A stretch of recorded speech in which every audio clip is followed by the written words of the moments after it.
Misy olona miteny foana hoe raha olo dinona mpiady aman'olona, za tsy mpiady aman'olona fa biby ndray ve no tivako fa tsotra l'izy reo a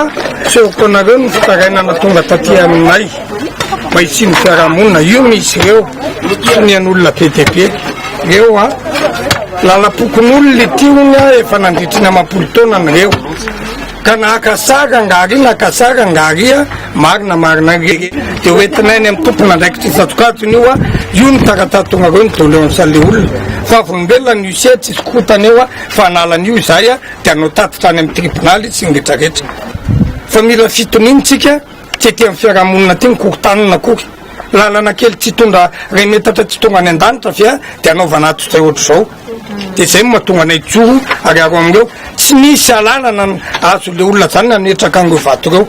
fa to eo ny vaty tany vavolombelona eo ny hoavy eo ny géométre expert dia tracena plan io fa lalapokon'olona topolahy topovavy dia tsy maintsy sokafana na iza faly na iza tsy misy resaka politika ty tsy misy tombotsoko manokany ity fa nirary ngariny any